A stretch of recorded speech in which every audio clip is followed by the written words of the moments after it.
Section 47 CPC. Question to be determined by the court executing decree.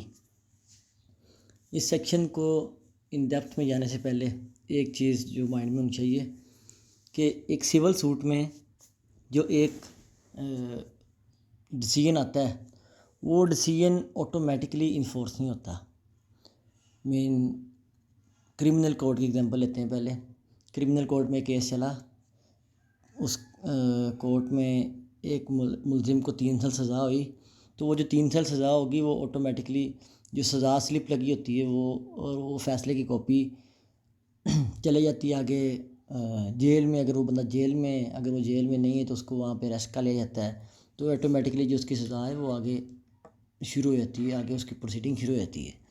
Civil suit में ऐसा नहीं होता। Civil suit में क्या होता है कि एक बार केस चलता है, केस चलने के बाद डिसीजन आता है कि भाई इस मैटर का क्या होगा। फॉर एग्जांपल कोई एक सूट प्रॉपर्टी का सूट है, तो उसमें ए क्लेम करता है कि प्रॉपर्टी मेरी, बी क्लेम करता है ये प्रॉपर्टी मेरी है, तो उसमें कोर्ट डिसाइड करती है कि ये प्रॉपर्टी ए से बिलोंग करती है कि बी से बिलोंग करती है। फॉर इंस्टेंस कोर्ट ने डिसीजन दिया कि ये प्रॉपर्टी जो है ए से बिलोंग करती है, तो वो जो क्या हो जाएगा, सूट क्लोज़ हो जाएगा। अब ए को उस प्रॉपर्टी का कब्ज़ा लेने के लिए, ए को अपने नाम पे ट्रांसफ़र कराने के लिए एक अलग से सूट दायर करना पड़ेगा, जिसको हम कहते हैं executing suit, execution of decree. Executing suit नहीं कहते इसको। वो अंडर सेक्शन 47 उसमें ये बताता है कि कौन कौन से क्वेश्चन जो कि एग्जीक्यूटिंग कोर्ट डिटरमिन करेगी। तो उसके सब सेक्शन 1 में कहता है कि वो जो भी क्वेश्चन होगा जो कि एग्जीक्यूशन ऑफ डिक्री से रिलेट करता है, वो जो है वो एग्जीक्यूटिंग कोर्ट ही उसको डिसाइड करेगी, कोई और कोर्ट उसको नहीं करेगी डिसाइड। और दूसरा, उसके लिए एक अलग से सूट दायर करने का, नया दावा दायर करने का जो है वो कोई ज़रूरत नहीं है। अब यहाँ पे एक छोटा सा क्वेश्चन आता है for the sake of understanding कि जो एग्जीक्यूटिंग डिक्री है वो आया कि किस कोर्ट में दायर होगी। तो वो हो सकता है कि वो उसी कोर्ट में दायर हो जिस अदालत ने फ़ैसला दिया है, या वो हो सकता है कि वो किसी और कोर्ट में दायर हो जाए जहाँ पे सूट दायर नहीं हुआ था, जहाँ पे सूट का फ़ैसला नहीं दिया था। फॉर एग्जांपल एक प्रॉपर्टी है, एक प्रॉपर्टी बंदे की सिचुएट करती है मुल्तान में, और जो बंदा है वो रहता है लाहौर में।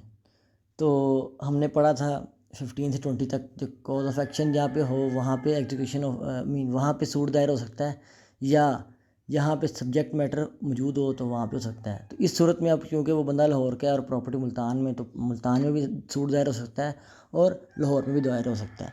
अब फॉर एग्जांपल कि वो लाहौर में दायर हुआ, लाहौर में दायर होने के बाद अब जो डिक्री आ गई ए के फेवर में। अब जब डिक्री आ गई ए के फेवर में, तो अब एग्जीक्यूशन के लिए कहाँ जाना पड़ेगा, मुल्तान जाना पड़ेगा। मुल्तान भी जाना पड़ेगा क्योंकि प्रॉपर्टी वहाँ पे सिचुएट कर रही है।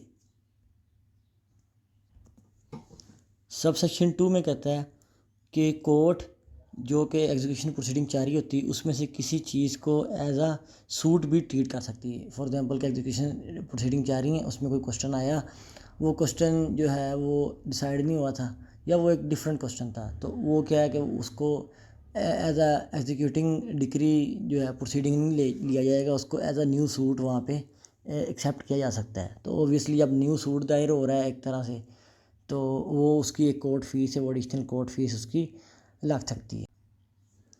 Section 75 power of court to issue commission. Commission आसान लफ्ज़ों में एक अदालत की तरफ से एक किसी पर्सन को या किसी ग्रुप ऑफ पर्सन को अपॉइंट किया जाता है कोई काम करने के लिए। ABCD में मेंशन है कि किसी पर्सन को एग्जामिन करने के लिए, उसकी स्टेटमेंट रिकॉर्ड करने के लिए, कोई लोकल इन्वेस्टिगेशन के हवाले से, किसी अकाउंट को एग्जामिन करने के लिए, या कोई पार्टीशन करने के लिए। फॉर एग्जांपल एक प्रॉपर्टी का डिस्प्यूट है, तो वो अब वहाँ पे एक पार्टी एक चीज़ क्लेम कर रही है, दूसरी पार्टी एक चीज़ क्लेम कर रही है। फॉर एग्जांपल कि वो कहते हैं वहाँ पे 20 फुट का रास्ता है और एक पार्टी कहती है वहाँ 25 फुट का रास्ता है। अब ज़ाहिर बात जज साहब खुद तो नहीं जाएंगे उठ के कि भाई जाके ना नुमाइश करके आए वो, तो इसलिए वो काम कराने के लिए वो कमीशन अपॉइंट होगा। तो इसको सिंपली और इसको सिंपली रखें।